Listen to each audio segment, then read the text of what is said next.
Pendakwa raya akui peranan Jolo, kenapa Najib masih didakwa? Akhirnya pihak pendakwa raya dalam kes 1MDB mengakui kewujudan dan peranan Jolo dalam skandal yang mencorak perjalanan negara ini. Timbalan pendakwa raya Ahmad Akram Garib dengan tegas menyatakan bahawa Jolo bukanlah watak rekaan, tetapi seorang individu yang terlibat secara langsung dalam banyak transaksi yang membabitkan 1MDB.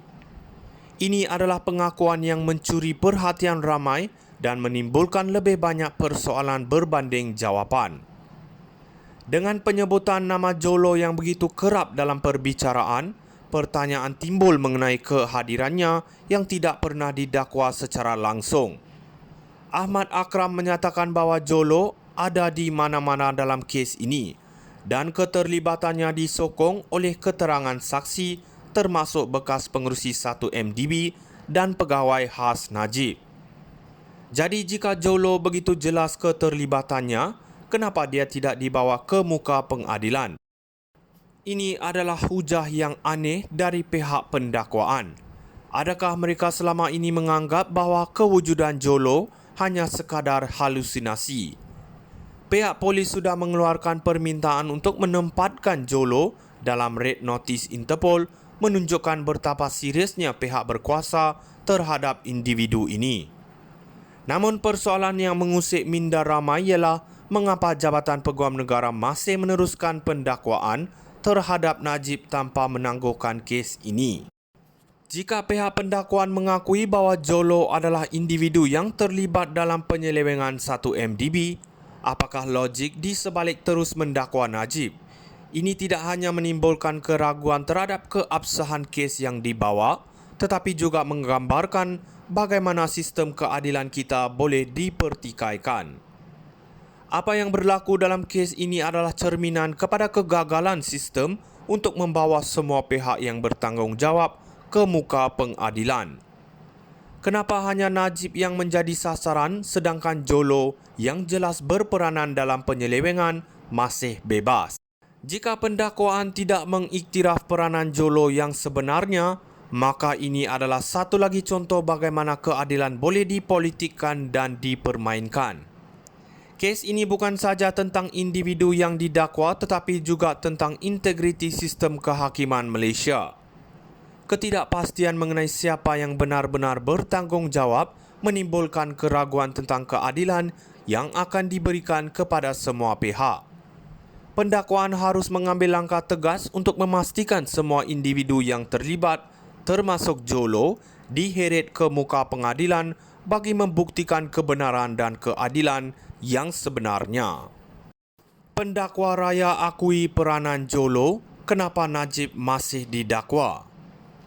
Akhirnya pihak pendakwa raya dalam kes 1MDB mengakui kewujudan dan peranan Jolo dalam skandal yang mencorak perjalanan negara ini.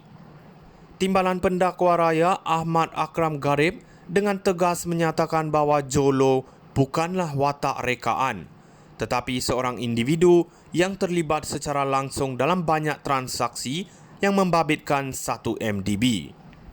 Ini adalah pengakuan yang mencuri perhatian ramai dan menimbulkan lebih banyak persoalan berbanding jawapan. Dengan penyebutan nama Jolo yang begitu kerap dalam perbicaraan, pertanyaan timbul mengenai kehadirannya yang tidak pernah didakwa secara langsung.